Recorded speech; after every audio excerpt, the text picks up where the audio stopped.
Hey YouTubers, and welcome back to another Dragon Ball Super speculation video. Now before I actually get started here, I really want to preface this pretty clearly. I'm going to put a link in the description section below where you should go watch a video that Geekdom put up a couple weeks ago about the alternative ending of Dragon Ball Super and what that could potentially mean for the future of the series going forward. As we all know, Dragon Ball Super is taking place during the 10-year time skip before the ending of Dragon Ball Z. So I'm going to basically hinge this entire speculation or theory off of that particular video and off of those particular lines that Toriyama changed from the original ending of Dragon Ball Z. Now what I'm basically pointing to here is when Toriyama said that in the original ending the world would be safe because of the Dragon Balls to the new ending where he says the world would be safe because of the strong people on Earth. And that's somewhat of an indication as to why Goku decides to train Oob and why Oob is going to be the next generation of warriors in order to protect the Earth that he can't, at some point he's not immortal the same way that Beerus and everyone else is. So with that being said, I want to basically hinge all of this on the wish that we get for the Tournament of Power and why potentially the Tournament of Power might actually be the wish to end all wishes. So we do know and we have seen before the immense strength that the Super Dragon Balls actually give to any of the wishers actually making them, because one of the things we saw before the Tournament of Power and before the last tournament in the Champa arc was they used the Dragon Balls on Earth to actually try to find the Super Dragon Balls, and Shenron said that that was totally impossible and they couldn't do anything about it because Shenron said that his power could not stretch that long or that greatly. He had limits to his strength and abilities in order to make any particular wish. And we've seen this before when the Saiyans first came to Earth, so it's not something that we've actually not been privy to for the entirety of the series. So with that being said, one of the things I want to focus on here is because Universe 6 and 7 and 11 are probably the most well-known or well-recognized universes in this particular tournament, we have been left as, I guess, viewers or fans of the series to wonder which one of these three universes will actually win the tournament,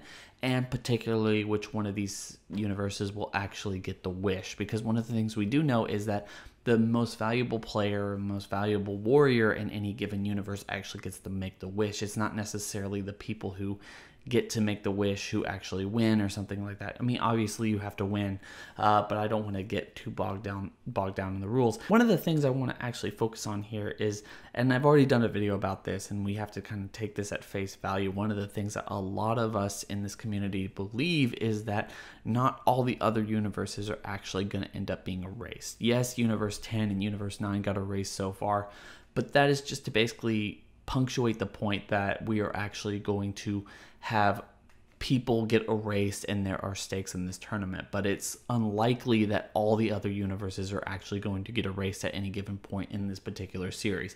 It's hard to believe that Universe 6 and Universe 7 are actually going to be erased because only one can survive, considering all the time and effort that we've spent in Universe 6 up until this point and all of the potential storylines that they can use up in Universe 6. It would be a waste. The same thing can be said about Universe 11 or Universe 3 or basically any of the other universes. The other universes that have gotten erased, Universe 9 and 10, have basically been cannon fodder up until this point, and it wouldn't be surprising, at least to me, to not see any other universes get erased during the particular point of this tournament before someone either, I guess, interrupts or does something in order to take the Zeno's mind off of actually erasing these particular universes. So that is the basis that I'm basically working on with this.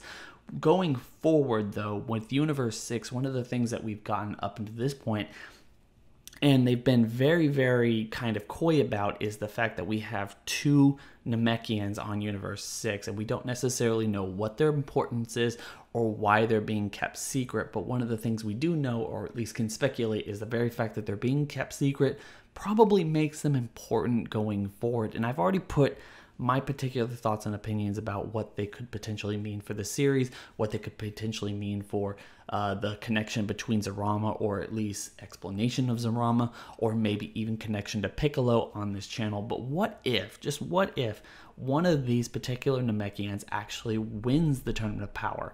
and actually gets the wish from the Super Dragon Balls, what would they potentially wish for? And I feel like this is really interesting considering the alterations that Toriyama has made in that little blurb that I mentioned at the very beginning of this video about the Namekian Dragon Balls and the Earth Dragon Balls no longer being mentioned as the things that are going to keep peace amongst the universe in Universe 7 is, what if one of these Namekians wins, and because of the terror and horror that the Universal Dragon Balls, Universe 6 and Universe 7 potentially both have Dragon Balls, they potentially are both hunted down and sought out and harassed because they have this particular power.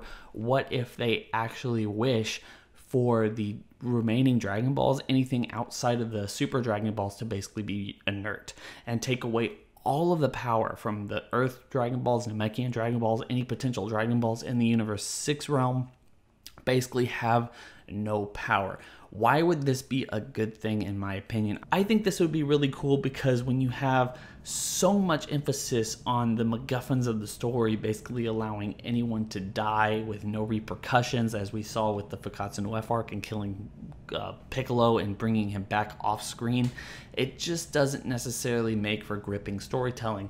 But if you get rid of these particular Dragon Balls that aren't necessarily the Super Dragon Balls, we allow the story to move forward in a great focus, with actually the Dragon Balls still being there for bigger stories in the future, but not necessarily allowing our main characters to, I guess, lean on them as much as they did in later iterations of the story, both in Dragon Ball Z and even GT, if you still consider that canon. I mean, it's not canon, but if you do enjoy those particular shows, and also any other iteration that we've seen thus far, we can't necessarily see them using it all the time. And every time that we actually go back to the Super Dragon Balls, it will be a big story that is worth the adventure, the same way that it actually was in Dragon Ball. And I think that that would be a huge thing that's very much worth it. And it might even give some stakes to death in the future or something else like that, and pretty much put a lock on the story going forward, where you have to actually be careful what you do, because you can't always come back, because there's not something that's readily available that we can actually find very often.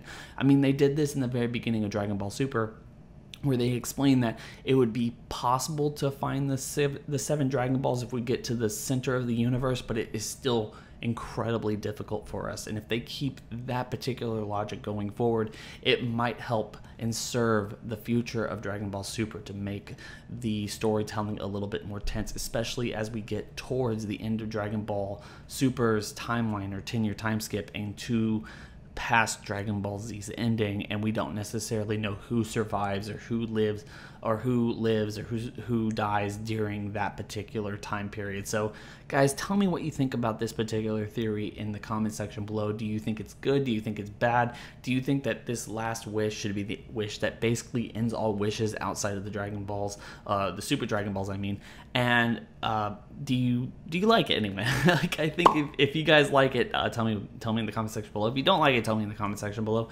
But with that being said, guys, I hope everyone has a good day. I hope everyone would like, comment, and subscribe. Make sure to share this video out to all your friends. Don't forget to also follow me on things like Twitter. I am always on Twitter if you guys want to talk to me. It's so much easier to talk to me on that particular platform. But also, guys, I want everyone to hit that bell over by the subscriber button. That's going to notify you every single time I upload. So if you want to know all of my stupid theories or discussions or anything else like that about Dragon Balls, please make sure to hit that bell, because you're not going to want to miss anything else that I post. Anyway, guys, I hope everyone has a good day. It's been totally real. I'll see you on the next video.